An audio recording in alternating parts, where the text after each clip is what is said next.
ಸ್ವಾಮಿಗಳೇ, ನನಗ ಗಂಡು ಮಗು ಹುಟ್ಟೇನ್ರಿ. ನನಗೆ ಯಾಕೋ ಅವ್ನ ಭವಿಷ್ಯದ ಬಗ್ಗೆ ಬಾಳ ಚಿಂತೆ ಐತ್ರಿ. ಅವ್ನ ಜಾತಕ ತಂದಿನಿ. ಅವ್ನ ಮುಂದಿನ ಭವಿಷ್ಯ ಹೆಂಗಿರ್ತೈತೆ ಅಂತೇಳಿ ಸ್ವಲ್ಪ ನೋಡಿ ಹೇಳ್ರಿ.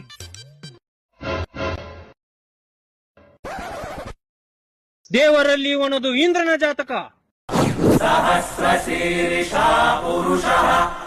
ನಿನ್ ಮಗ ದೊಡ್ಡವನಾದ್ಮೇಲೆ ತುಂಬಾ ದೊಡ್ಡ ಕೆಲಸದಲ್ಲಿ ಇರ್ತಾನೆ. ಇವನ್ ಕೈಯಲ್ಲಿ ದುಡ್ಡು ತುಂಬಿ ತುಳ್ಕಾಡ್ತಾ ಇರತ್ತೆ. ಇವನ್ ಕಣ್ಬಿಟ್ಟು ನೋಡ್ದಲ್ಲೆಲ್ಲ ಬರೀ ದುಡ್ಡೇ ದುಡ್ಡಿರತ್ತೆ. ಭಕ್ತ, 101 ರೂಪಾಯಿ ಕಾಣಿಕೆ ಕೊಡು.